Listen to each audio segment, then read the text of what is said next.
YouTube. Fuck it, we'll do it live. Well, the live thing's gonna give me a little extras. Yeah. So I'm recording on OBS as as well. Are you sure you're recording it? Yes. Oh, okay. See? Stop recording. Okay. It's recording. Just making sure. We'll figure it out one way or the other. All right. So yeah, we're going to. We've got some questions. We're going to do our little intro for the audio recording part, and then we'll get into the questions. Okay, sounds good. All All right. right, are you guys recording yet? In Well, about 2 the seconds. video, but we're The not video, recording right? audio. Can you give me 2 seconds to fight with the small child before you start recording? Yeah. Give it 2 seconds. My wife has to fight with a small 5-year-old. Sit up. Don't make me get up, boy. What did Josh Levi. say to you this morning? Do I have to get up? Mommy worked a 12-hour day. Come on. Does Mr. Opie have to yell at you? Don't make me. He'll yell at you all the way from Tennessee. He's laughing at you. That's usually what happens. Just wait until yours turns this age. Oh, dude, he's already laughing at me at 8 months. He thinks he's funny. He's a smart ass. Yeah, I have a 5-year-old that thinks he's a smart ass. Levi Bradley. You're not yelling at me. Oh my Go, Lord. buddy. Levi, Daddy and Mr. Keith have stuff to do. Come on, let's bathroom. Oh, dad life. Yes. Just wait. You're in for a treat. Ask him about the comments that came out of his mouth the last few Oh, days. God, they're wonderful. Oh. For a 5-year-old, they're kind of cool, but... Yeah. But All right. now I'm not gonna. Oh, yeah. Well, if I'm going to do this, I'm not going to do this. Okay, well, it doesn't matter. There you go. He's like, you're not going to make me food anymore. Okay, well, you're going to starve then. All right. You ready All to right. roll? We are ready. All right. No more Hello, fighting. everyone, and welcome to episode 29 of the Daddy Brigade podcast. I'm Keith the Bearded Tank. I'm Zach the Tactical Gnome. We got another guest. Another guest. Another guest. Another guest. Yeah. Who we got this time, Zach? I don't know. Why don't you introduce him? Because I've introduced all of them. Yeah. Well, no. Okay. Yeah, you're right. Yeah. You talk more than me. Shut up. All right. This week we have Josh from Opie and the Smokies. Say What's hello, going on, Josh. everybody? Not a whole lot. Yay! We don't have a cheering background yet. Nope. All right. So we'll start off. Give us a little background: who you are, where you're from, all that fun jazz. All right, just a normal guy. Moved to Tennessee for my job about 6 years ago now. Always been called Opie my whole life, but didn't really know I was ever going to start anything named Opie and the Smokies until I moved down to Tennessee, of course. And when I did that, I was just kind of shooting in my backyard, wasn't really doing anything special, just kind of recording what I was doing. And I thought of the name Opie and the Smokies. So that's when I created the Facebook page, and still at that time had no direction of what the page was going to be. And a few months later, I came across Morale Patch Classifieds, which we all know, and figured out that world pretty quickly. So I made, as everybody knows, the Trump Train. And that was my first patch that I designed and released. And that thing sold out around Election Day. And that kind of got me into the gun industry, but through patches, in a way. So we started making patches for a few of the bigger name companies in the industry, and that's kind of just led to more and more things. And they were asking why, if we had all these pages, if we weren't doing reviews and stuff as well. So we just kind of took that on in the last year, and it's really been taking off for us. What was the first thing that you reviewed? I want to say it was the 365. Okay. I'd have to go How do back you and like check. that It was gun? either the 365 or the Glock 45, but I'm pretty sure it was the 365. How do you like the 365? It's a pretty nice gun, man. I enjoyed the concept behind it, like having the more capacity with the, I think it's 12 rounds in the standard, and then definitely was a smaller footprint compared to a Glock 43 as well. So they kind of had everything beat, and there was no arguing with the fact that it was, I think, Gun of the Year 2 years in a row. Nice. Yeah, the wife would like a 365. Eventually, I told her I'll get her one.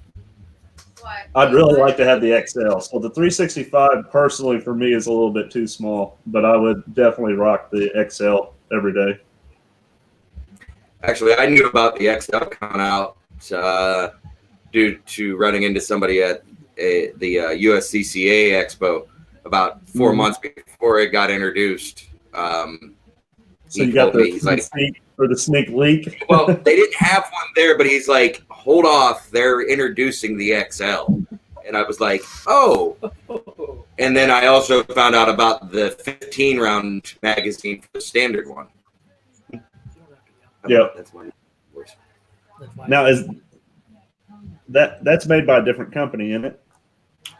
I don't believe so. I think it's the from Sig. Okay, no, I'm thinking of the Shield Arms 15 rounder for the 43X and the 48. Oh yeah, okay. Yeah, that was pretty crazy.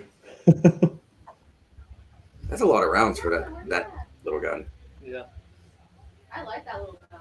So, you told us a little bit about Opie and the Smokies, and what was. I mean, have you always liked to shoot? Has it been something that is Opie? Starting Opie and the Smokies just kind of something that got you rolling heavier into it, or is it something you did on a regular before, or what? I was kind of.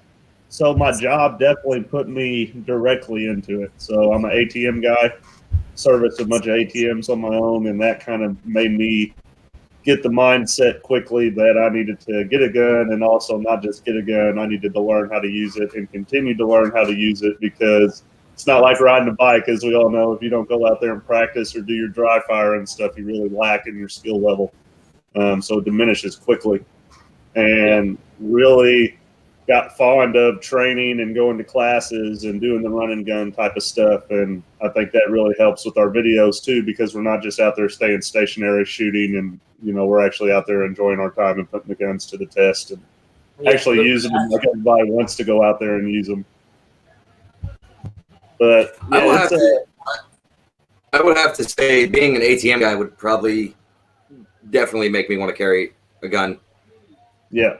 And before I actually had my official Tennessee residence, I had to pull my gun twice. And one of them was at a job here in Knoxville. And I went and took my carry permit course here, because with the Indiana permit, you can have, I believe it's 12 months from moving with your Indiana permit still being valid. So I waited the whole 12 months and then went and took my class. And when I did that, I brought up this story, and they had said, well, what if they had a really good lawyer and this argued that they had came in to, to take chip or to buy more chips or something. And that really made me think. I was like, holy cow, like this is more than just carrying a gun and shooting it. This is, having to think about everything else in the matter of a split second and make sure you make the right decision. So Yeah. Stress shooting, all that stuff, man, if you guys can go to force on force, that it's always a big eye-opening experience. I don't think anything can ever get you completely ready, but anything you can do to make you a little bit more ready, I say do it. I'm trying to find out when if there's going to be another force on force class up by where I live here, because I don't live too far from, well, actually both of us, but I'm a little closer. I don't live too far from the Alliance police training facility where everybody has, at least instructor-wise, been at least once. So Varg does a really cool force-on-force training, I guess, over there. And that would be an epic one to take. We went up there for individual CQB, and that was one of the most grueling classes I've ever taken in my life. And it was only, I think I shot less than 30 rounds. Yeah. Wow. Their shoot house is pretty nice, I hear. Yeah, it was awesome. Definitely goals to have on our range in the future. Yeah, that's I'm excited to go over there eventually, and regardless of what class I take, I think it'll be fun going over there, and being that it's not too far from my house. Yeah, they just hired on a new instructor. At least they just announced it today.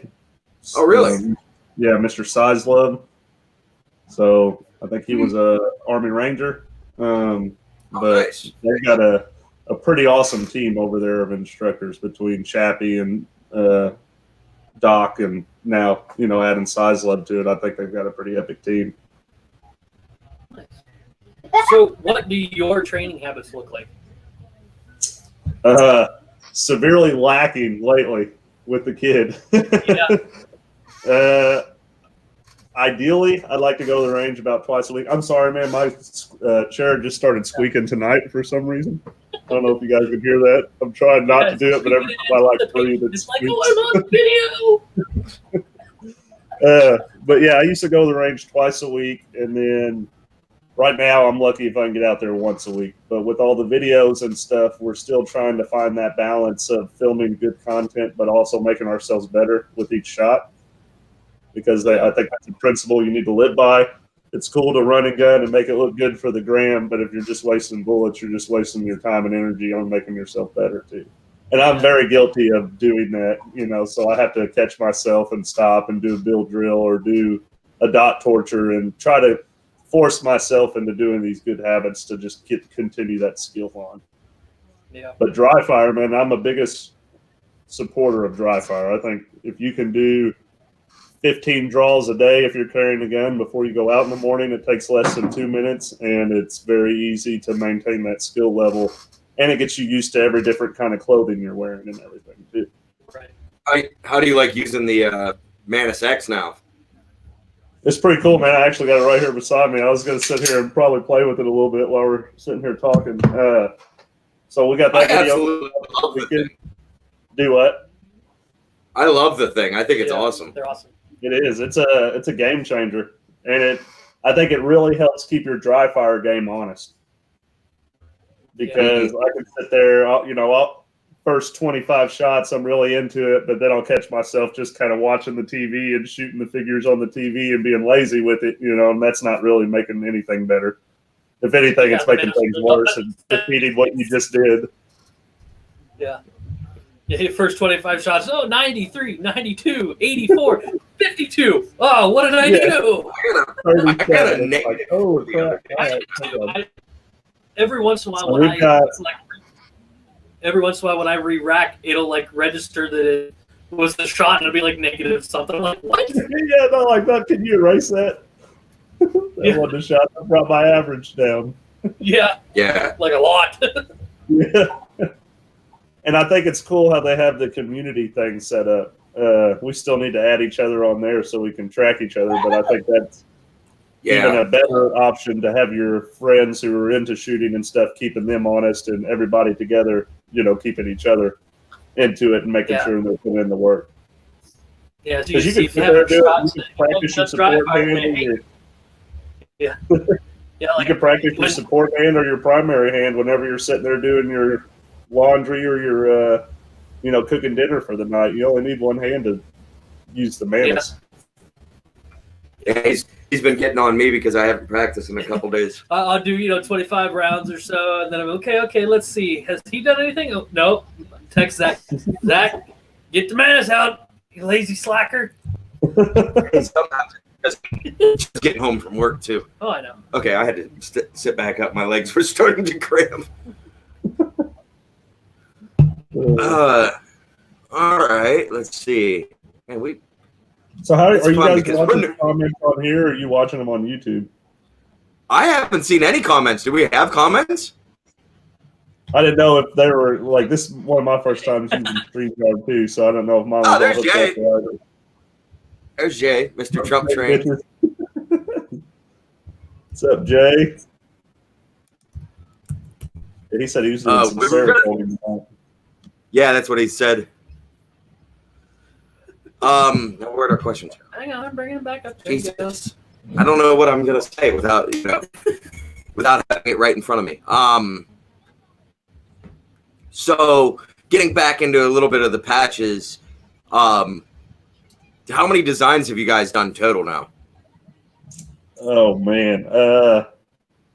For ourselves, we've done every bit of 60. Wow. And for including other companies, I'd say it's probably double that. So definitely over 100, maybe closer to 120. And you know the sad thing is, I don't have one of your patches. You don't have what? I don't have a single one of your patches, other than my Redbeard Society calling patch. Well, that counts. Oh, okay. All right. Then Yeah, I have one. I mean, you guys don't. That's rare. You guys are in Redbeard Society, don't even have a patch yet. But no, that Redbeard Society was kind of a random idea, and I really love the way that that's taken off with how it's the private group of all the close knit homies, and you got a lot of the big name gun people in there too. Oh yeah. Being able to share their knowledge, so that's really kind of awesome to have in a small knit group. I actually am. I haven't used my pen yet, and I'm saving it because by the end of the month I'm closing on this house, and I'm saving it specifically to sign all the closing documents. That's how you're gonna pop its cherry. Yep. That's awesome. And then I'm going to put it in a frame and hang it somewhere. No, I'll probably use it. I'll probably use it a lot more after that. Yeah, I'd like to do another design here soon of that. The original plan was to do a Christmas release with a bunch of different patches and maybe a new pin or a bottle opener again. But like I said before, a kid kind of changes all your plans. So I'm just waiting for my new wristband. That's all. Yeah, see, like even that, I put the little post up saying, "Hey, I'm thinking about getting these wristbands done," and then after that day, I got sidetracked. I haven't thought about it since. Those things were awesome. Yeah, I think the thicker ones will be better than the thin ones. Yeah, it's cool to switch it up, too. It was nice to have the thin ones the way they were, but yeah, I agree. I think a big one, or at least like a mixture of something. Because the way I was looking at it, they're so cheap, it'd be cool to make like a 5-pack of them. Oh, wow. So like you get every different color option for like $10 or something like that. Can you see Jay's comments or no? Tell Opie about the dick on the patches. He has no clue. What? Oh my gosh, that's right. Yeah.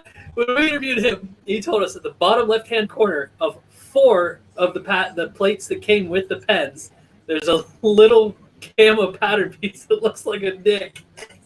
It wasn't intentional. Hang on. His will be one of them, I think. I think his is one of them.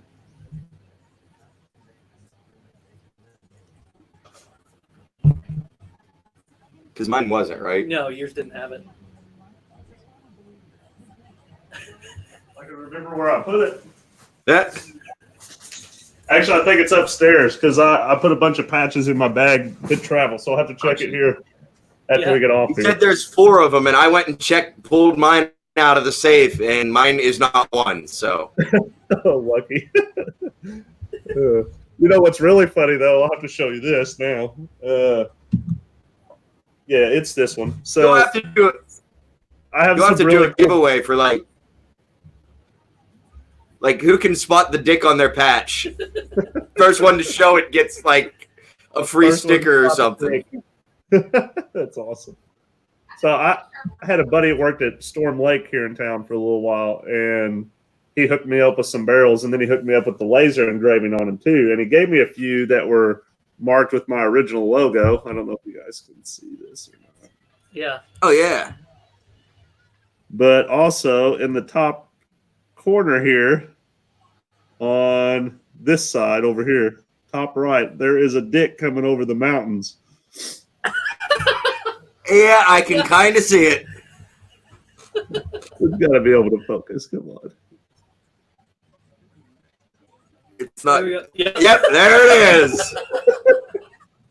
So that is laser engraved into my 17 barrel for my life, and nobody ever knows it's called the cock barrel. So nice. It shoots better for some reason. Hey. So I was busy with a family Christmas party and did not get to watch your review of the button last night. which I'm gonna have to watch later. Yep. But from what I heard, everybody said it was good, and now you can send it to me for Christmas. No, I'm just kidding. That's right. And I was kind of a little disappointed in a sense that they're not going to be releasing that till spring, because I thought it was going to be coming a little sooner than that, because I know you guys are all wanting one, and I've gotten messages left and right about it coming out. And, well, we just did the interview with Cody from over there on Saturday. So he was telling us about that. And I was like, look, next run or whatever you guys do, if you want to get more like info, just put my name on the list, please. Because I will shoot the living hell out of it. Yeah, and see, that's what I will make range days for like, oh, hey, I got to go shoot this muzzle brake. You just want, yes, I got to go shoot this damn thing. Yeah, this thing's awesome, man. They did a great job on it. And then they also, so this is a Storm Lake barrel as well. It's got my logo just like the 17, but they actually necked down my 19 barrel for me. So your original 19 threaded barrel would actually stick out probably about right here, and then the brake would start. So they trimmed it down and then rethreaded it so that it would be as flush as possible to the slide. Nice. Yeah, and I believe if they release the kit, that's how all those barrels will be. Yeah. Yeah, I was going to say they said something about releasing a kit with the barrel, the brake, and everything. And the spring. Yeah, the spring, yeah. So other than the Manus, what else do you use for training aids? I have a SIRT gun. That's at one of the cameraman's houses right now. He's supposed to have been using it. If he's watching, he better be using it. I also like putting a little piece of paper in the chamber here. Have you guys seen that trick? No, actually, I heard you say about that, and I'd never actually seen that trick. Okay, hang on. I'll do it for you right here. So if you take a little piece of paper, it doesn't have to be big, thick, anything like that. You put it between where your barrel meets your slide. Night butter. Maybe I didn't get enough paper there. Maybe not enough paper. See, I tried, and you said you heard him say something about it. It doesn't work in mine that I've been able to figure out. Well, that's because you have a Springfield. Yeah, well, I like. I've only done this block, by the way, too. Ha! Here we go. This I got regular and cherry. I'll take the cherry. Have at it. Since I already had a beer. Yeah, I'm about to have to go get a refill. I was going to say, drinking any good beers tonight? Yeah, so we went to, there we go, I got it. Casual Pint, you guys have one of those? Yes, we do. Okay, so it's like a beer garden almost, but we went in there for my wife's birthday for a little bit, killing some time before our reservation. I picked up a 6-pack, and this is one of them. It is a Ransack the Universe India Pale Ale.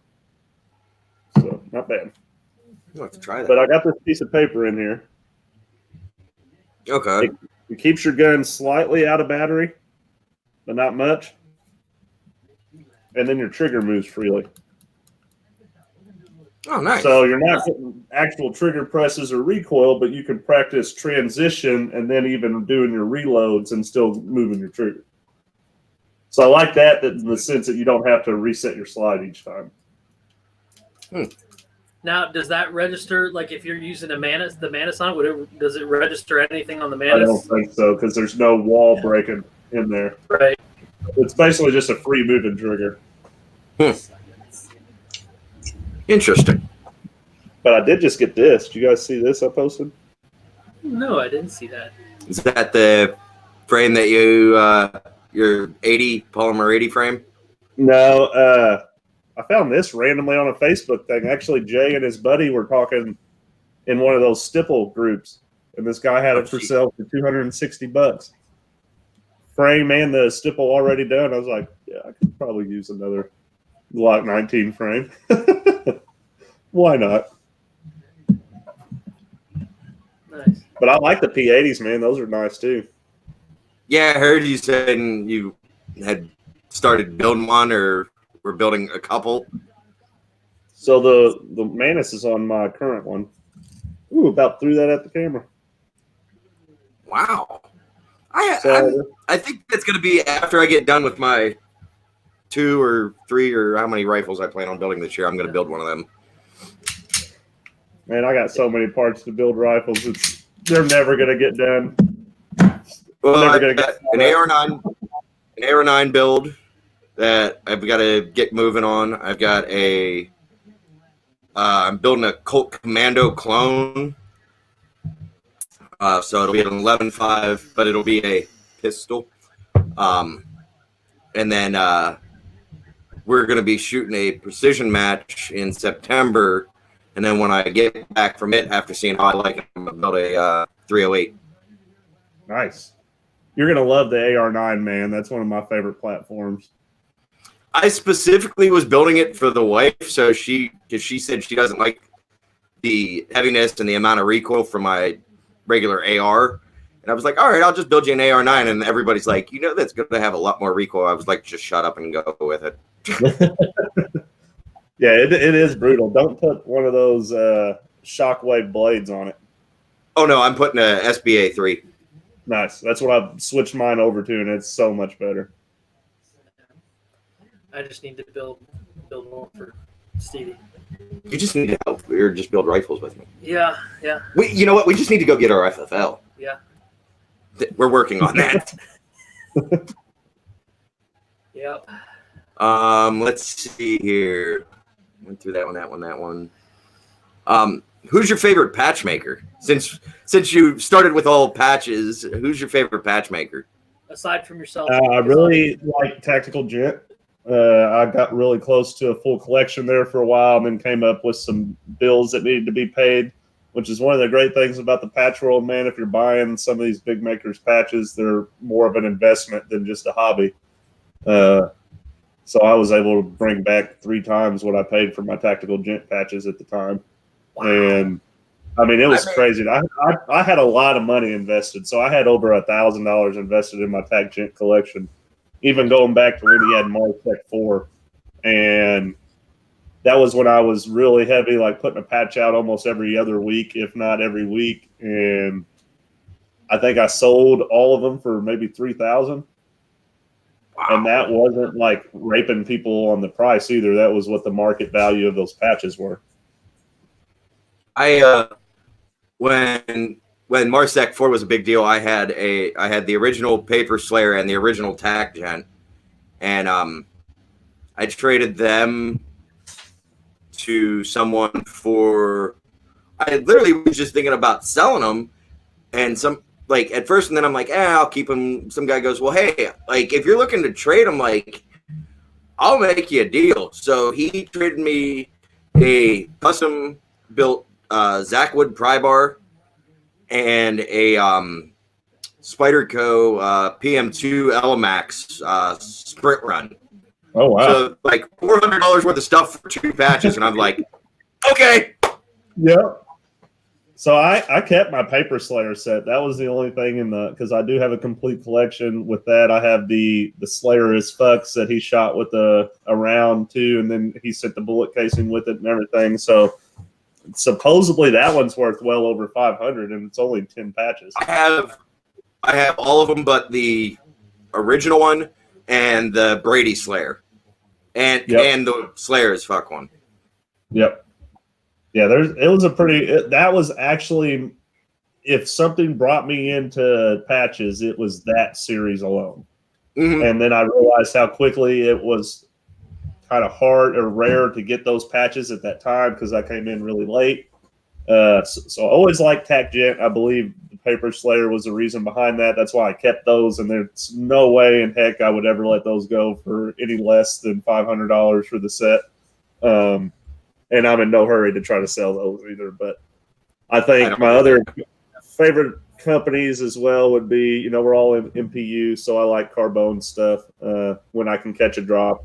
Big fan of Deep South. I think Deep South for sure. I just started with getting into Deep South, and I'm liking their stuff.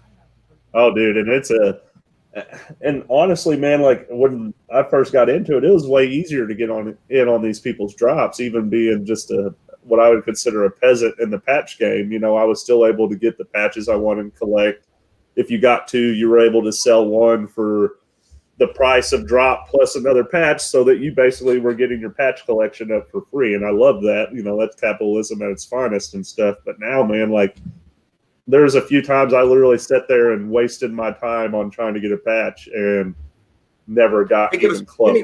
Give us 1 second here. Yeah, we gotta move some stuff on the table, make things a little more. I'm not sitting here wondering, I'm like, why is that so close? Because we have the computer set so close. Because is this a good time to go get a beer? Yeah, sure. All right, I'll be right back. There. That's better. Now we gotta turn it. Text Jay back. Jay's got an M4 F and an FAL. I hate you. Actually, I don't, Jay. I don't hate you at all.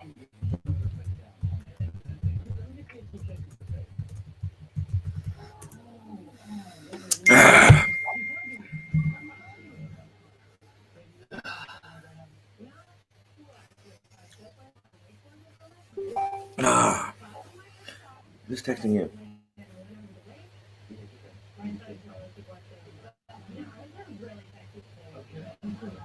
My grandmother. Sounded harsh. Yeah. I'll tell you about that. Not on the air.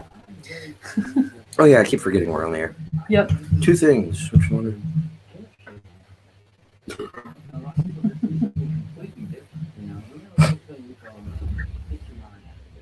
Stupid elf. Yep. Well, good. Well, I'm thinking of that real quick. I'll be right back. Okay. Keith's got like pause. Can we pause the recording?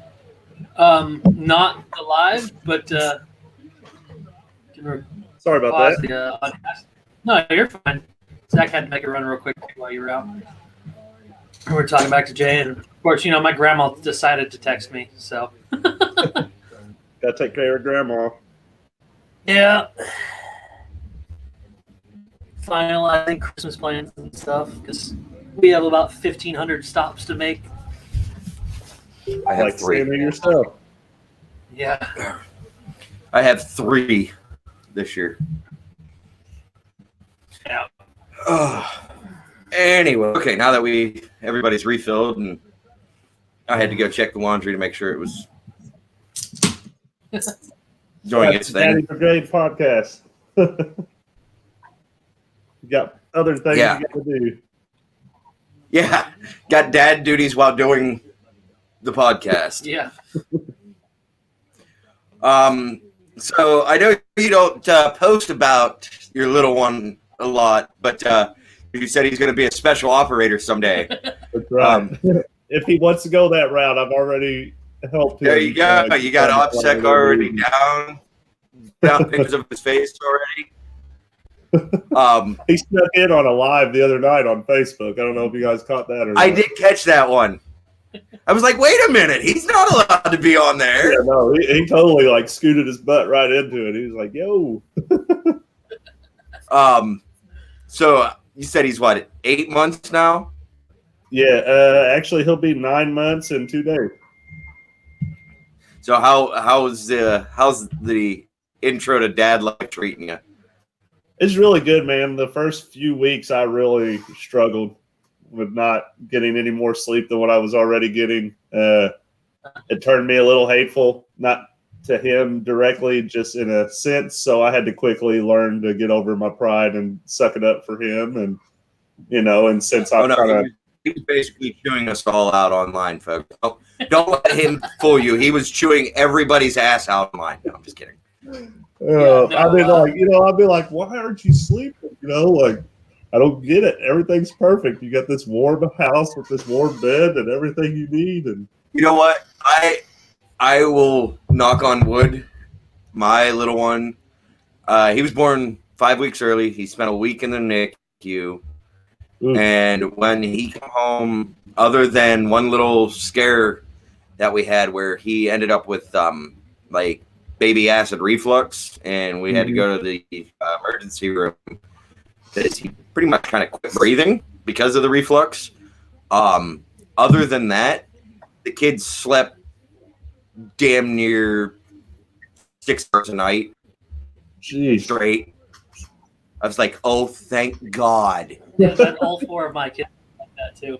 I think after the first 2 weeks of being home, my oldest slept all night because when the babies are born and come home, because the wife has had to have a C-section with each kid, so she's recuperating at the same time. So I would stay up a lot later, and the kids would go down to bed, and I'd stay up for a while if they needed fed or something, and not a single time would they wake up while I was still awake. They'd wait until he went to sleep and wake up. And I'd be up till 4 o'clock in the morning. Wow. And then, I would finally get so tired. I'm like, okay, I got to sleep. And then they, for half hour, 45 minutes, and the wife would get up anyway because she'd need to pump or something. And they would be ready to eat. So it's like, okay. Yep. See, that's kind of where we're at. Oh, go ahead. He had, my little one, he had to sleep kind of upright because of that. So my wife has several pictures. It got to the point where we got a little bouncer thing, and he would sleep in it. And there's pictures of me sleeping on the floor next to the bouncer with my hand on him just to make sure he's okay. And she took a picture at 2 a.m. He's wide awake, and I'm just passed out like this. Face down in a pillow, just passed out. Yeah, and I think if you, you mentioned pumping, my wife breastfeeds, man, and that creates this kind of need that I can't really fill too. So I know my wife struggles a lot. Not struggles. I know my wife goes through a lot more than I do, so I'm a sissy compared to what she's had to do. But I mean, she's a trooper, man. She's up every hour as soon as he wakes up and, giving him what he needs. Whereas me, I'm like, why can't he just sleep for 30 more minutes till we gotta get up? Right? That's the way I am all the time. I can go to bed at 7 o'clock in the afternoon, and I'm still sleeping through every one of my alarms and getting up at the very last minute. Yeah. I can't say anything. I come home today, pick a little dude up, hung out for a little bit, and I started getting kind of an allergy headache. And I was like, you know what? Let's go lay down. He's like, I don't want to take a nap. Well, he's been not sleeping real well either. And I'm like, all right, well, he's lay on bed.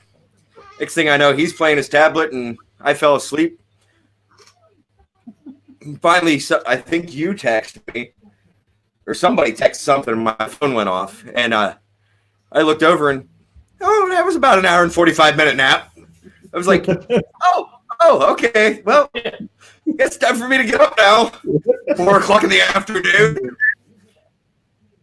I forgot you. Once I take a nap, I'm done. I can't get anything else done the rest of the day. Oh no, I can.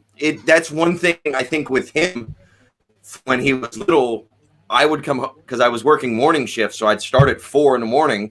I'd get up at 2, start at 4, and be done by noon. And then about the time I got home, it was his nap time. So I would come home, take a nap, and with him, and then wake up and go about the rest of my day.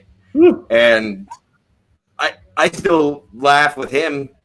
I still laugh to this day because he's like, I don't want to take a nap. I'm like, dude, once you get older, you will appreciate naps. Yeah, for sure. Especially when you got to go through what I've been through. Yeah. My youngest is finally, he's starting to fight his naps in the middle of the day now that he can crawl out of his crib. Ah, nice. It's like, no, we've got to set as low as it'll go. It's a solid front crib, and the little bastard still figures out how to climb out. Mm-hmm. By the way, I meant to say I like your post the other day when you had to go pay your traffic ticket. That was impressive. And dude, you'd be surprised how many times a traffic ticket has turned into me selling an officer patches for their department. Oh, jeez. There's been a good 5 times that I've had follow-ups with, hey, how much would it be to get this department patch made? Nice. And I usually have extra patches on my headliner, so I always give them one. That's just kind of I drive 3,500 miles a week sometimes for work, so it's very easy for me to get caught up in the moment and speed a little bit. So I'm like, hey, it's not often somebody gives you a gift when you give them a ticket. And usually I'm thinking in the back of my head, maybe they'll just go back and rip that up, It hasn't happened like that yet. But still, I've got a couple patch deals out of it, so I'll consider that a success. But I definitely should probably people down a little bit. We're gonna have to talk to you about getting patches made soon too. So I was literally thinking about that today when I didn't realize there was a page of yours I wasn't following. I don't know if it was Facebook or the YouTube, but I made sure to subscribe to everything today. And I noticed Yeah, it was YouTube. Okay, yeah, I noticed your OD that's green the sad logo. part. Me and him, he uses he has the email for it, but then it's also tied to my phone. So anything he does, I get a notification for, or anything I do, he gets a notification for. So I just got a new phone over the weekend, so I had to re-sign back into everything. Yeah, Saturday on the way here. Saturday on the way here to record, he texted me. He's like, "Did you get a new phone?" I was like, "Yeah, why?" He goes, "My phone hasn't stopped for the last 45 minutes." I was like, "My bad. Sorry about that. Should have warned you." Email. So you guys Google. could never cheat on each other. Yeah, pretty much we can never Yeah. do anything involving this show behind each other's back. It's not going to work. No. Because even if he does something that doesn't send me a direct email, when I go through to check my email for the day, I'll be like, "Oh, what's this? Oh, that's for the podcast. Oh, it's another one for." Oh, okay, that's going on. Yeah. You guys have been busy lately too. Yeah, we're trying to be. Yeah, trying to get rolling steady. We're actually going to be talking to an attorney friend about an LLC or something, possibly to work on getting our FFL and SOT stuff. So I want to have all of our ducks in a row. So SHOT Show next year, we can all go and have some fun. Yeah, man. Are you guys thinking about going to NRA show in Nashville? It all depends, because two things. One, I'm not a member of the NRA. And, no, I may still be by the NRA show. But I'm a little bit mad at the whole NRA thing because I'm not a fan of Mr. LaPierre. Yeah. I think his ass needs to go. I agree. I think just about everybody that. But we're also, me and him are going to be down in Georgia in September shooting a precision match. Nice. So trying to balance money and everything. I'm not sure if we'll be able to. I would like to, but we'll see what happens. There's a lot more stuff going on in this industry than what I ever imagined, and stuff that you quickly will start once you get out there and start going to these things. You get quickly invited to other things. It's hard to keep up. It's a good thing I sell a few patches a year to pay for some of this stuff. That's what we were talking about. It's okay, we gotta step up and get some shirts made and stuff done. And yeah, it's always good to have inventory to bring your brand in, man. And you'd be surprised how many people buy that stuff. I didn't think anybody would ever buy anything I was putting out, and you see where we're sitting at now. So nothing like any of these big guys. Like your Opie flags. Do what? Their Opie flags that you did. I think that was the first patch. I didn't realize you did the Trump train, but the Opie flag is what I seen that I actually liked. I was like, I like that. Yep. With the beard on it? Yes. Yeah. Well, since we all have I on the camera. red beards over here. I got red in mine. I've got a little. Well, I've got reddish and blonde in mine. Yeah. I've got every color of the it's rainbow. all about how you feel in the heart. That's all that matters. Well, so speaking of red beard and red hair, how do you feel not having a soul? I mean, it hadn't bothered me till now. So good. Had to get my ginger joke out of the way. My wife is very. She makes sure I stay very humble. So. Yeah, wives are good for that. Yes, they are. Mine's good for yelling at me and then telling me that I'm a dumbass when I do something dumb. Well, you are a dumbass, so. Aren't we all though a little bit, especially to our wives? Yeah, well, I just rode a dirt bike into a fence the day before Thanksgiving. Oh, well, that's kind of dumbassy of you. Well, in all honesty, it was in a 60 by 90 fenced in backyard, and I was trying to pull a wheelie on it. Ugh. Was there? I didn't go through the fence. I slid into the fence. But still managed to jack up my hand a little. We're good. Yeah. Was there alcohol involved? No, I was sober. After that, there was alcohol.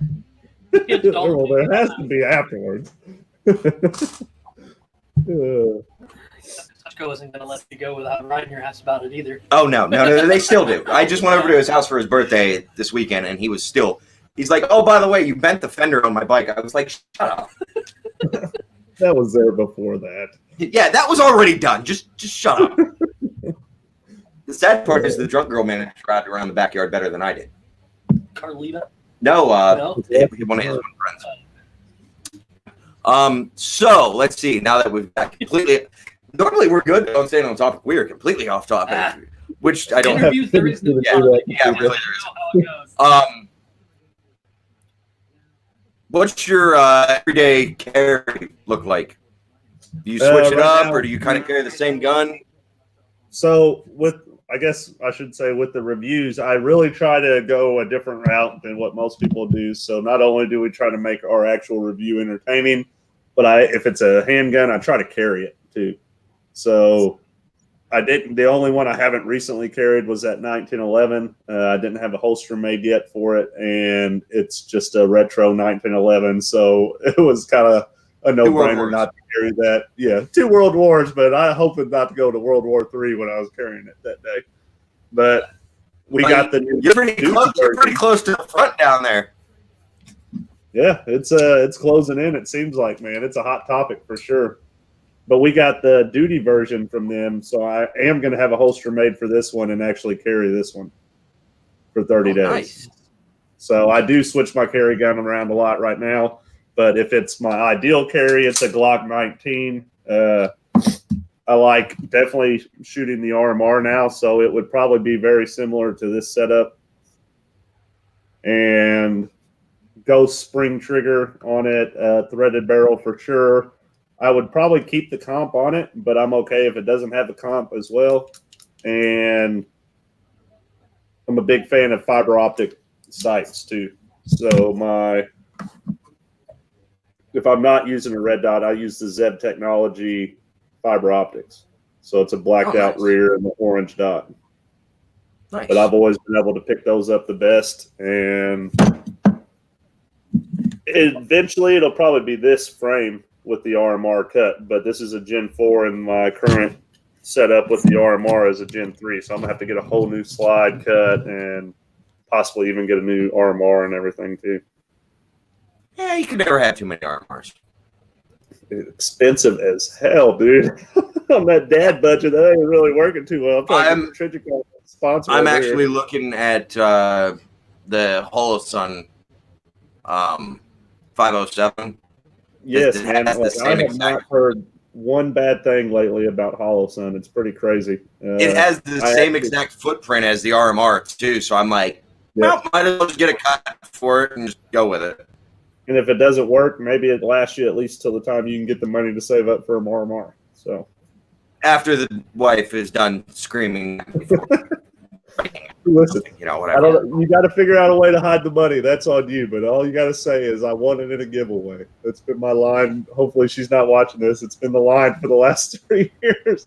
Or maybe they sent it to me to do a review on. See, that's starting to be able to be used. That's the nice part. That's starting to be able to be used. They sent it for a review. How many companies just sent you gun parts? A lot. I've got to review all of these while I'm building my own rifle. Each individual one wants us to do this. And there's one company that sent 6 parts wants us to, talk about each individual one. Better keep my mouth down. She's probably still awake. Probably. Do you have any other hobbies other than firearms, like whiskey, cigars, writing novels? I like a good bourbon. Definitely a beer drinker. I've got like all the Battlefields and all that stuff. I like to play video games, but really, man, I have no time to do anything lately but work, be a dad, and then try to squeeze in the Opie and the Smokies stuff on the side right now. So it really takes up about 100% of my free time. Nice, So nice. I always try to be family first, so I always set, aside the time to do what my wife needs and my kid needs. And if I have to stay up till 4 a.m. doing my thing, then I'm all game for it because at least it didn't affect them in a way. The nice part is once they get a little bit older, they get a little bit more independent, a little bit. So then you're like, oh, I could squeeze in like 5 more minutes here or something. Yeah, yeah. My son did just get his first gun into my FFL today. They were sending pics and making me jealous. I got the mini Moisen. Oh yeah, I over saw those. Oh, what'd you get him? Keystone Sporting. Yeah, they sent me that little mini Moisen, man. That thing is freaking badass. We got to shoot it at the IVAA shoot, and he said he was sending me one, and I was like, man, that's the boy's first gun right there. So really excited to have that one. And then they were like, we shot it and everything at the gun store. That's one thing that I will say with my little boy, being that I'm a shooter and my dad is a hunter and has a lot of firearms. Basically, I got a call one day and my dad goes, oh, hey, by the way, I got him his first AR. And I was like, he's 3, but okay. And he goes, oh, no, I got him a 22 AR. And he got him the Smith & Wesson M&P Magpul edition. Nice. Well, that turned into another bolt action 22. And then my dad's going to let him use the 22 Smith & Wesson race pistol. And then my stepdad got him 2 22s. And now Glock released that Model 44, which when it comes out, I'll be buying it for him. So he has a Glock. Yep. As much as I dog what on can the go wrong starting a kid off with 22s? So no, not at all. As much as I dog the 44, I'm definitely going to buy one. I was more upset with the actual amount of hype they built up around that. And if you were, I was kind of expecting a pistol AR. I was kind of like, oh, they're going to do a pistol caliber carbine. That's going to be kind of cool. Mm-hmm. Like that was my thought for how much hype they were bringing. Yeah, or the 19 long. Like I keep freaking saying, like if they just do the 19 long, I think they'd be surprised how well it would do because that's exactly what this is with the P80. It's your 19 grip with your 17 frame or your slide, and you can actually put a 34 on this too to make it a 19 XL. And I think overall, people like the 19 the best because of the grip. See, that's why I'm buying a 45, which is the reverse of that. I like the 45. Yeah, it was a fun. I've got a 19X, basically the same thing. Mm-hmm. One of our mutual friends has a 45 that's all Gucci'd out, and he's like, "You really should get a 45." I was like, "Eh." And then one of my coworkers went and bought one, and a couple other people I know shot them, and they're like, "You should get a 45." And I was like, "Okay, I'm gonna get a 45 to go with my 19." Have you shot a 19X yet? No, I have not. Shoot a 19X before you buy a 45. Really? Yeah. I will have to do that. I don't know if I had, but it has a 19X. I reviewed the 45, and I ended up going and buying the 19X. And I had the 45 for a good 30 days. Yeah. Wow. Now that's my personal opinion. I would never say my opinion is for everybody, but I was not as impressed with the 45 as I was with the 19X. Like I think they kind of were in the right direction with the 19X, and then they kind of stopped with the 45 in a sense. So I think the 19X has a better trigger. I think the sights are better. I am not a fan of flat dark earth too much. Like I think it needs to be broken up. And I don't know if I could do a completely flat dark earth gun or desert tan or whatever the heck they want to call it. Is it worth getting it than having it Cerakoted? Spending the extra money on a Cerakote? That's actually what I'm going to do with mine because I don't like flat dark earth either. I've actually my whole thing with my guns, I may have a little orange like with the grips and the extensions and stuff, but it's black and gray on everything from now on for me. I actually have all my parts over there sitting on like my AR parts and everything. All the flat dark earth stuff sitting over there unused. It'll probably never be used. It'll probably eventually be traded for more black and gray stuff. Yeah, because I don't like the flat dark earth period. And I was looking at it like, I like the way it felt because, I carry a Springfield XD9. Mm-hmm. I don't have any Glocks, and I want to get one. I'm like, well, do I go with like a Gen 4, a Gen 5, a 19X? And I just didn't like the color. I liked the way it felt, but I didn't like the color. I'm like, that's kind of a turnoff. But if the cost of having it Cerakoted outweighs the con, gives you that balance that you want. What you guys met, you talked to Jay. I mean, he's one of the most reasonable pricing I've ever heard. So, and we have a discount through us too. So you can get, I think, Jay, if you're in here, what would it cost to get a 19X Cerakoted for the whole thing? But my idea is I'm going to have it Cerakoted, and then they're going to stipple it afterwards, which will bring out that flat dark earth grip. So it'll be gray, but it'll be kind of like a battle worn look to it. Yeah. Nice. That's kind of cool. Yeah, that kind of threw me off. Sorry, I had to go run and switch laundry, doing more dad stuff. Did your buzzer go off? Well, my washer went off balance, so that's why I had to run and kick it one time. Oh, it started acting like it was about to break through something? No. Like, it's this one, if it goes off balance, it says the load's uneven and just stops. So you have to go and move stuff around and then start it again. And it's no big deal. It sounds like somebody is jumping up and down with a ton of bricks. Oh, no. We'll put it this way. We live in a 100-year-old farmhouse. And if the load isn't uneven completely where the machine will sense it, but it's off just a little bit, the whole house shakes. Do you live in a farmhouse? You got land to shoot out there? Yes and no. Football field. The township just built a friggin' football field basically right off the edge of my backyard. Oh no! But the field right next to it is my family field that my stepdad owns and farms out of. So we do get to shoot in it, and it's a good, from where we shoot at to the tree line is a good 375 yards. Well, then 50 yards inside that tree line is a perfect little natural berm. And but we own most of that wood too. We own quite a bit of property right behind my house. So plus we have some local shooting ranges that are public ranges that are pretty good. There's one not too far from us that they just finished doing their 1,000-yard range.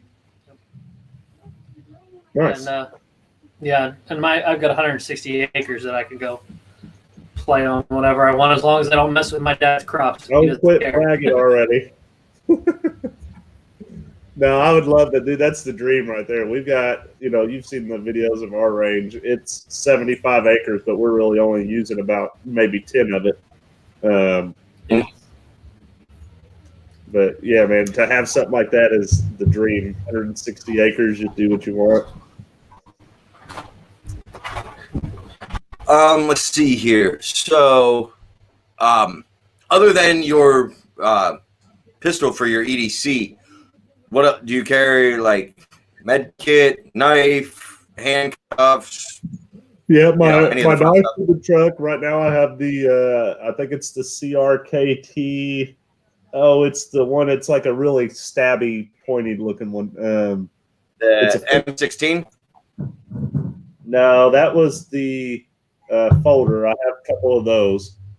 It is crap. I can't think of the name. Starts at the S, I believe. There's two of them that I bought. This one, and then I bought the smaller one as well. So I bought this one thinking it would be my fixed blade setup. Oh wow, that is really pointy and stabby looking. This is the Dragon from CRKT, but I have the smaller version of this, and it has almost like a what's that company that makes VZ grips? It almost has like a VZ grip style handle on it. And it's just a little bit smaller, but I love the CRKT blades, so I usually carry one of those. I usually have a truck gun if I go further than about 100 miles away from the house. So right now, this is my truck gun. Nice. So we put this 7.5-inch build together with a lot of stuff from Jay. We did the kind of the brief Facebook Live review with the Black Slate. I think Black Slate Industries was their name with the key mod Yeah, Black covers. Slate Industries. Yeah. So they. I have to some order stuff. a couple of those soon. Dude, they are nice, man. Like I have some rail grips too. They're just as nice as rail grips, and they're a third of the price. Yeah, I seen that. We got the new Cane Arms brace on here. This is a prototype deal. This is supposed to be, actually, I think he's selling them now. These are supposed to be the lightest brace on the market, and they go directly on your mil-spec tube. Oh, wow. And then we just got the Sylvan Arms folder in as well. Nice. Does that allow you to shoot while it's folded still? No. You can shoot one, but it becomes a bolt gun. But, yeah, this is my new truck gun setup. I usually have 3 or 4 20-round mags with me. If I'm carrying this, I have a med kit. Usually have 3 to 4 tourniquets in that med kit, as well as like dressings and all that stuff. Anything I think I may need. I probably don't have that kind of yet, but talking with the med kit stuff, that brings us into another question. What do you think about civilians taking like TCCC or Stop the Bleed courses or stuff like that? Absolutely. Did you see our brief? I've actually got a lot of videos I need to post on this. We took the class at the IV-88 range day of Skinny Medic, and we like shootings quick Stop the Bleed class. And that was the first time I've ever taken a class where I literally had to put my fingers in something and try to stop the bleed. And that was pretty eye-opening to see. Wow. Because I definitely was the one that got it done and got cocky. I went really quick, even heard somebody in the background like, man, he's the one I want to plug my hole. You know, that's what she said type of joke came out. But as I'm fucking sitting there doing that, I get done. I'm like, all right, so it's good. And then Josh Courtney at Black Diamond sits there. He's the one squeezing the blood jug. And he squeezes it again. That starts squirting out over me and my white shirt. I'm like, oh, no. So I have to stick my fingers back in it and try to plug the hole. Nice. What was it Well, like? I definitely would have, if it was you guys, I would have had to be like, man, I'm sorry. I thought I had it. So, but I'm really into, like, once my boy gets a little bit older and, like you said, a little bit more independent to where I can go on these, like, 2 to 3 day training trips and stuff like that, I'll be taking more medical classes worked in with my actual rifle and pistol classes, too. So how'd you get hooked up with IV-8888?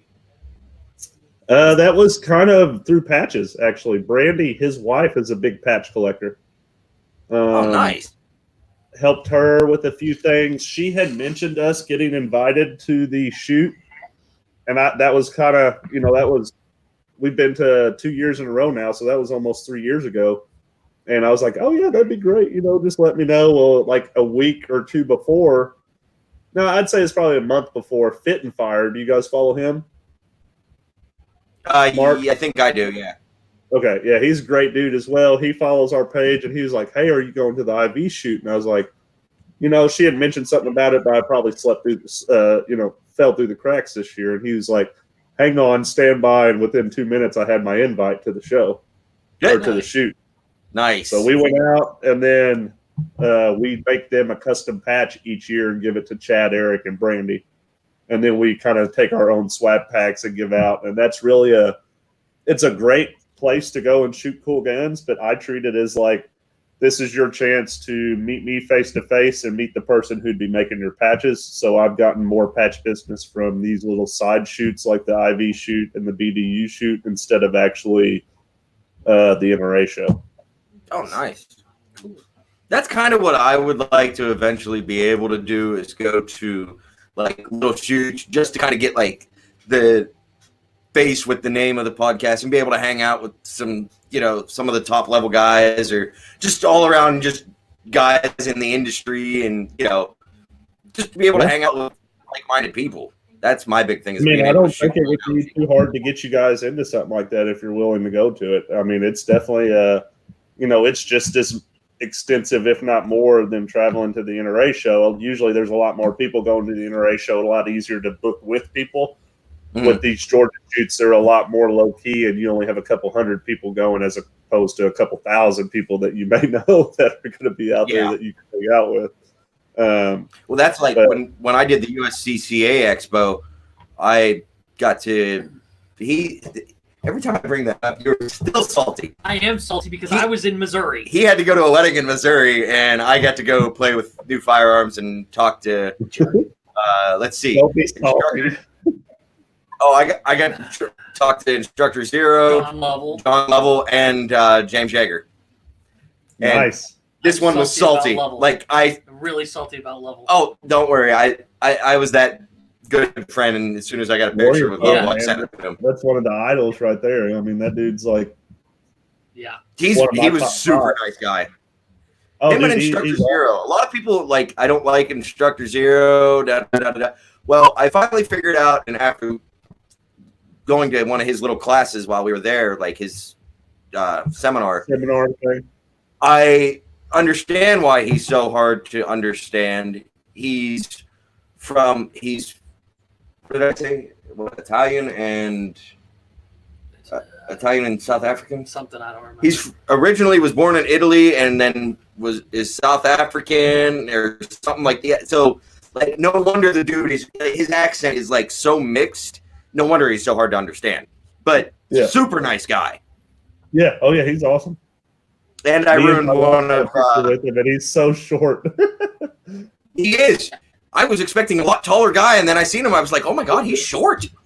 I actually, I may or may not have ruined one of Cert's pistols at his seminar. He was showing about concealing in different countries how they would do it, and he says, "Anybody got a roll of medical tape?" I do. Reached in my bag and I threw in my roll of medical tape, and he had one of Cert's guns there, and he wrapped the whole grip in medical tape, and they couldn't get it off. Like when I walked out, I apologized. The guy was like, "Sorry if I ruined your gun." He's like, "Yeah, don't worry about it. We got a bunch of them." And those guys are awesome too. Like I met the Cert guys at our first NRA show, and they hooked me up with the Cert gun when I was just getting started. Nice. Gave me a really, really good deal on one. They already had the NRA show, but they were like, "Hey, let us know that this is what you do." And I think that's stuff you guys need to take advantage of. People are so willing to talk and help in this industry, I figured out. I mean, I've only met a handful of dickheads and I'm learning that, awesome people, especially with being able to message like you and Jay and Ash and these guys and be like, "Hey, do you guys want to come on an episode and just kind of talk about your guys' self and BS about guns?" And everybody's been like, "Yeah, sure." Yep. Some of these guys, I was not expecting that answer. It's like, oh crap, what do I do now? I mean, and that's the way the industry is heading. Like, if you're not jumping aboard this digital marketing, social media train, you're going to get left behind really quick. Yeah. And the world is now influencers. Anybody can be an influencer. I don't think I'm this awesome influencer by any means, but hell, I've been able to do way more things with doing the few things we've done than I ever could have imagined doing in my lifetime. And it's just because we kind of took a chance and went with it. It's pretty crazy, man. It's awesome. It's exhausting for sure, because you got to try to keep up with putting out good content constantly. I know that is a pressure that you automatically start feeling once you get serious about it. But if it's something that really means a lot to you, that natural motivation overcomes that stress, So it's always kind of a fun balance of, I think we're really doing stuff people like, and then you put a video out and everybody's like, "Man, this is the best video yet." And you're like, "Oh, okay, well, I thought this one sucked, but I'll make it that one." Well, we did that with the AR-15 when we did the AR-15 episode, talking about the AR-15. We did the first one, and it sucked so bad that like me and him listened to just the preview of it, and I called him. I was like, "Yeah, we're gonna redo that one." And he's like, "Good," because I was gonna ask if we could redo it. Yeah. Yeah, and it's like I like doing this. You know, it's I have to have because I got 4 kids and my wife doesn't work, and I have to have heads up notice of something. Like I can't drop at the drop of a hat and go do something. And that's kind of the same with me. A little bit same with me because of my work schedule. So like I'm off Sunday and Mondays, but I get home at 7 o'clock at night. Well, 7:45 at night. So like if people want to stay up later and talk cool, like I can do that. But he's also got all the software. Yep. And now he has to show me how to use the new stuff since I downloaded the old stuff. So it is doing like a satellite where you guys are both at your own homes and all that? We do occasionally. We have occasionally slower, so it kind of lags a bit because we have a Verizon hotspot for our internet because my other property because I work on social media for I got a solutions. I post for like I got a Subaru, I got a Duramax, I got an STI, and I got a Jeep. I do posting 3 times a day, so I have to have network, internet access. And my other property, I don't get cell service down there, and literally there are 0 internet providers that provide for the address of my other property. So I have to have something that's mobile. Yeah. The funny thing is all of those things that he said, he doesn't. Well, you do have a Subaru. I was going to say, other than that, he doesn't have an STI, a WRX, or a Duramax, or a Jeep. No. But he does have a Subaru. Yep. And it's like, of course, the camera. It's here, right there. Yeah, he's tattooed. I got the logo. Here, let me turn that for you. So I think. How long do you want to go, man? We've been going for like an hour and some. Yeah, we'll already. Start wrapping it up here anytime. All right. Did you guys get through everything you wanted to ask? I know you said we got distracted a little bit. A little bit. Well, I can combine two of the questions. What do you think with everything going on in Virginia? Are we getting close to the Big Igloo Boogaloo? And what are your thoughts on the current status of the Second Amendment? Oh, man. My opinion's probably going to piss a few people off, especially a few people I know. But, dude, I think we're the closest we've ever been.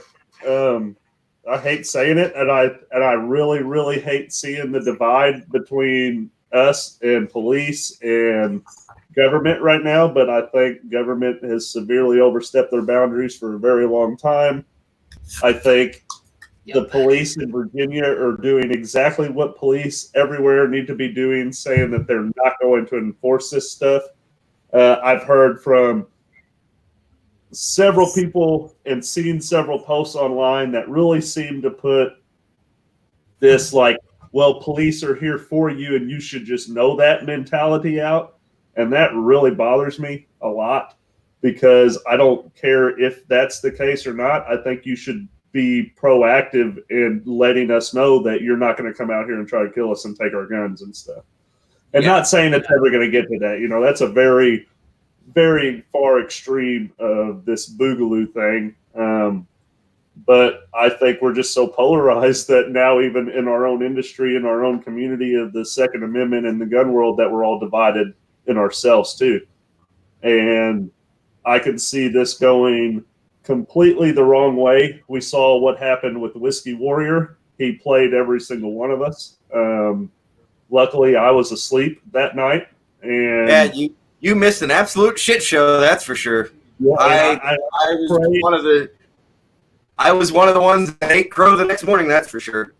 Dude, and I praise the Lord that I was not awake for that because I totally would have been jumping on his side in the original, not knowing what the actual news was and stuff. And that's a scary thought to think that the Big Igloo could pop off something that's not even legitimate. And then we are already starting off on a bad foot.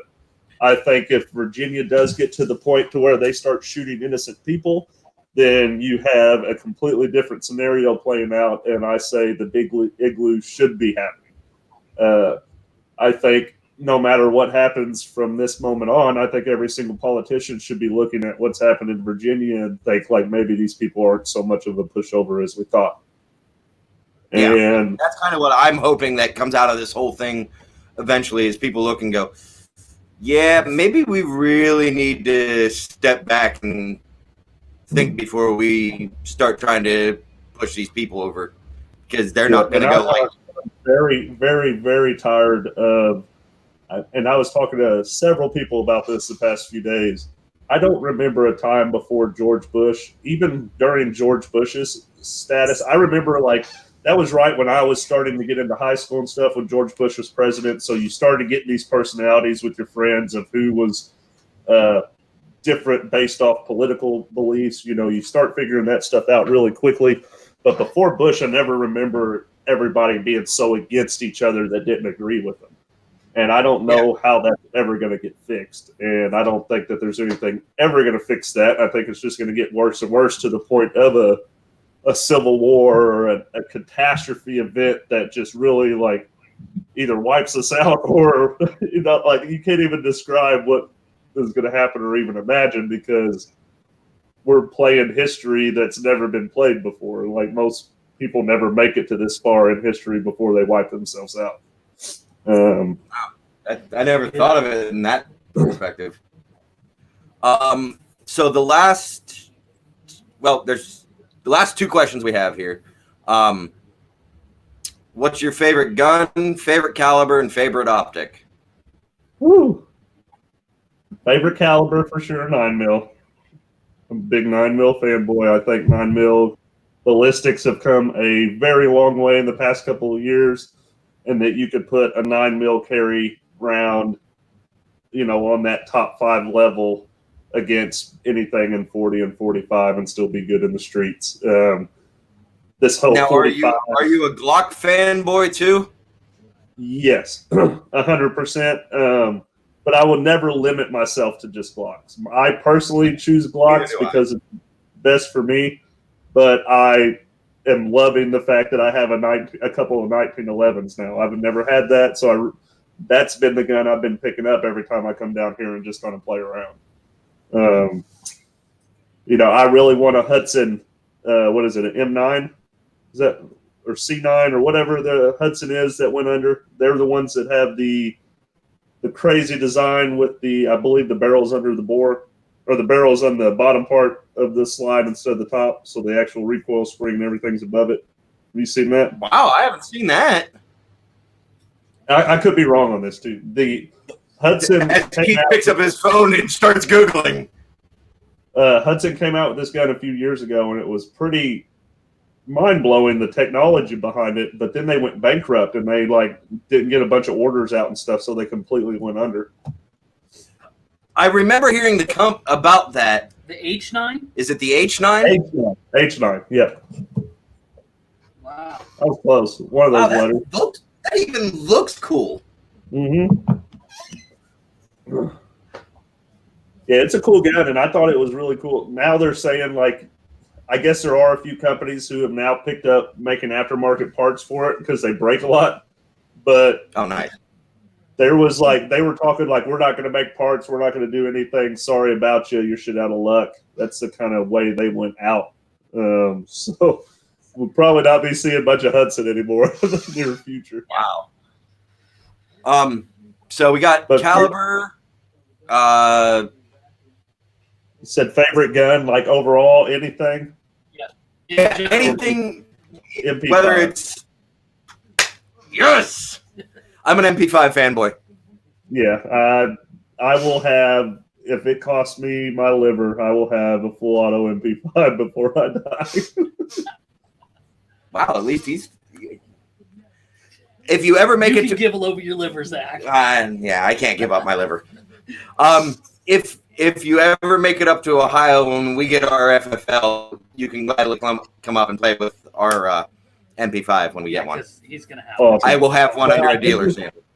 Did you see that post I made today with I think it's New Frontier Armory or maybe Palmetto State, but they have the AR9 kit, but it basically is like a modern MP5. It's a New Frontier Armory C5, and they accept the MP5 magazines, which oh my god is sticker shock for an MP5 mag. A lot of people were like, "Oh, they can't be that expensive," and then you go look and they're $65 for a single mag. Yeah, it's just like, no. Have you seen my buddy Chase, who shoots with us? He's the one like in the night vision video, had the MP5 SD and stuff. You should have seen that dude looking at the range for a mag when he thought he had lost one. Oh, I bet. They are not cheap. No, not at all. But yeah, I would love to have. We thought we were actually going to get a PTR there for a little bit, and they kind of talked us up big time. We actually went out to dinner with them at the NRA show, came back, did a video with them. They're like, anything you guys need, just send us an email. I sent 2 emails, and I'm not about like bugging somebody for a product. Yeah. You know, if you want to send something to me, obviously you'll see the email or not. But kind of just at that point, I just was like, all right, cool. I guess I'm not going to MP5 yet. So hopefully one of these days we'll have one. Oh, don't worry. I think Palmetto State Armory is about like either they're going to release it or they're going to just keep pulling us all on a string for their MP5, because after SHOT Show last year, they literally got bombarded on anybody that posted a picture of that MP5 that they had at SHOT Show last year. I know we posted a picture, a couple people tagged Palmetto in questions, other companies, I mean, just constantly tagging them. And they finally came out and they're like, yeah, we're working on it. And that's all they told anybody. Like, it'll be out. We just don't know when. Yep. No hurry. Yeah. So what's your favorite optic? That's a tough one.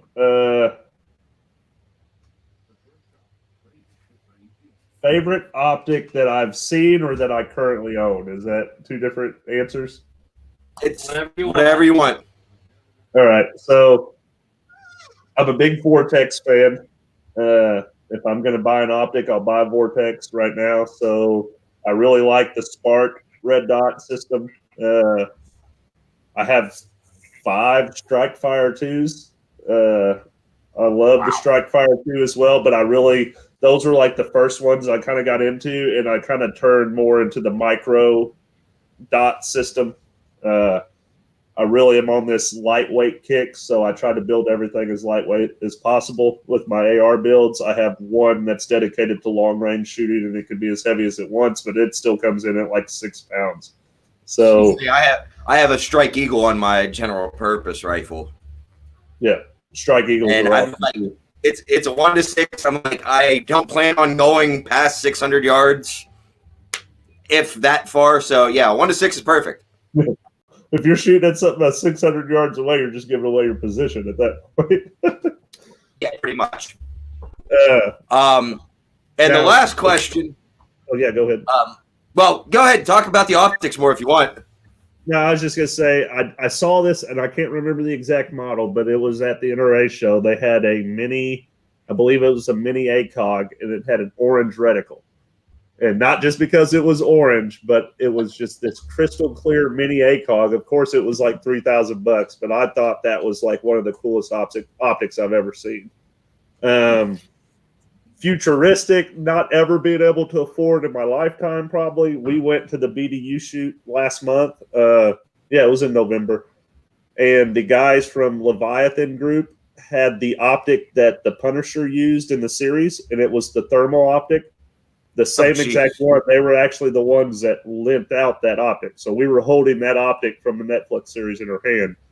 And funny story about this, when I got into this conversation, I walked out to piss in the cornfield about 20 yards away from the actual pavilion. And I was like, this is weird. I feel somebody looking at me. And I look over my shoulder, and about 50 yards back, there's this group of guys using this thermal optic. And I had no idea who they were at the time, what they were doing, but I was like, are you all enjoying the show type of deal? But I walk up and introduce myself, and then I sat there and watch people pee on this thermal optic for about the next 30 minutes. So then I was the guy yelling like, oh man, you ain't hitting shit out there. I think the one optic that caught my attention last year, and I don't know if they're doing it, is the Steiner optic that had the that we seen at Josh Show. It was like a regular red dot, but then down in the like corner, or like smack dab, I don't know if it was the corner or in the middle, it was like a thermal optic built into the red dot. Yeah, and it looked like Predator type stuff. Yeah. I was like, that needs to be happening and should not be costing me, you know. I think they were saying a minimum of like 10 grand or whatever. Yeah. The optic we were holding at that BDU shoot was 16 grand, and I was just like, at first I thought he said 16, like 1600. Yeah, I was like, that ain't bad at all. Then he was like, don't drop it. I was like, I mean, 16. You know, I had a few beers. It's like 1600, bro. This ain't nothing. He's like 16,000. I was like, here's the optic. The last question. I'll let you ask him the last question. What, this one? Yes, that one. That one. Okay. Because I think it needs to be asked by everybody. Yeah, everybody needs to ask. Well, yeah. Did Epstein kill himself? Absolutely not. So far, that's the answer we've gotten from everybody. That's the consensus. I think that's even hesitate, right? But is he even dead? I don't know, man. It's hard not to put a tinfoil hat on these days. Right? Well, that's because I saw one thing. They showed his ear print, you know, when he was alive, and then they took the picture of the dead body, and the ear print is completely different. I mean, I thought it was pretty funny that the guards got arrested. Then we heard one guard was talking, and then we haven't heard anything since. Yeah, everybody's just quiet about it. Well, everybody got. I think Clinton's killed everybody that was involved, and they're still like sitting there at the desk with the noose around their neck. Yep. They're like, holy shit, we can't talk about all these murders. We'll just like not talk about it. Oh yeah, next we'll be having black SUVs pull up in front of our house. I hope y'all are ready. Boogaloo boy, the Boogaloo boys go at it with the Alphabet Boys. The Boogaloo started on the Big Daddy Brigade podcast. Yep. The Daddy Brigade podcast in the Smokies, and the Boogaloo boys are here.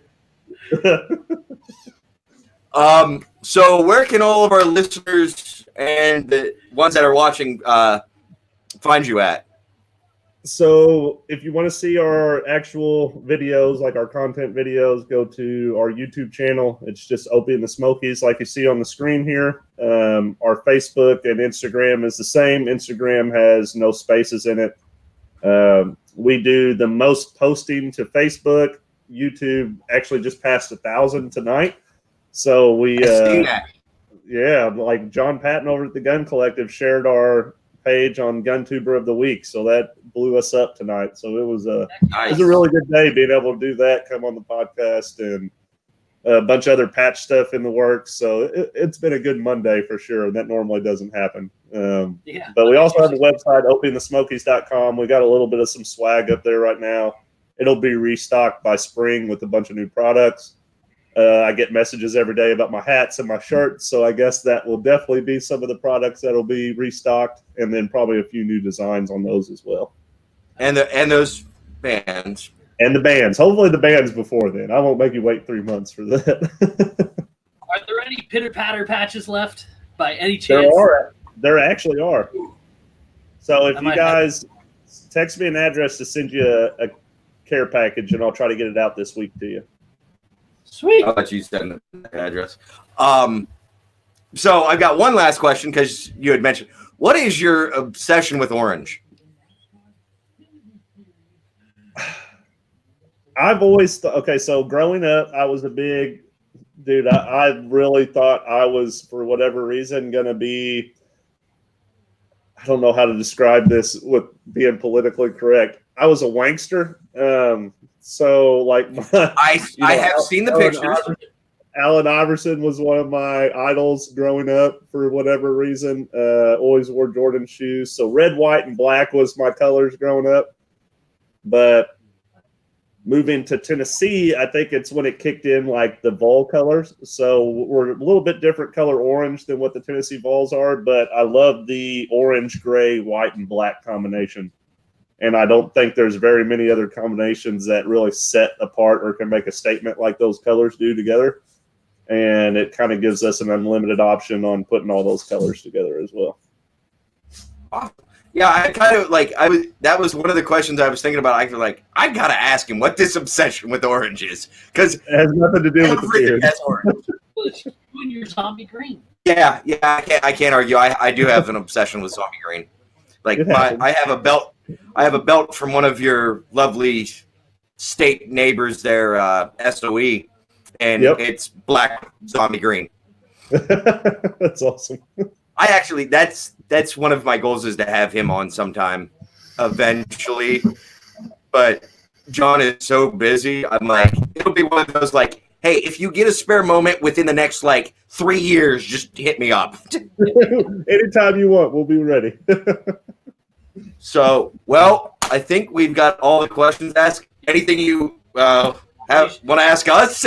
Any shameless plugs? Anything? Yeah, any shameless plugs? No, man, not at all. We don't have any hot products out right now. I really appreciate you guys having us on. I'm glad we finally were able to work out this to get on here. I had a really good time tonight. Well, thanks, man. I had a great time interviewing you. Yeah, I think you guys have a good thing going. I'm really glad you guys are interviewing, everybody that you have been. I think you guys are on to something good. So just keep at it. Try to get to as many of these shows and things as you can. You can always drop me as a reference. I'd be happy to put my name in to try to get you anywhere. So, thank you. Thanks Thank so you. much. Appreciate that. If you want to hang out for a couple more minutes, we'll wrap up the recording on our end, and then give us a couple minutes. We'll be right back. Sounds good. All right, folks. With that, that pretty much ends another episode with another guest. Yep. I'm gonna screw it up Yeah, tonight. I almost did. I'm Zach, the Tactical Gnome. Keith the Bearded Tank. Daddy Brigade Podcast out. Okay, that's done recording. We're still technically live. Yeah. But, we can broadcast. We'll end the broadcast. And, all right.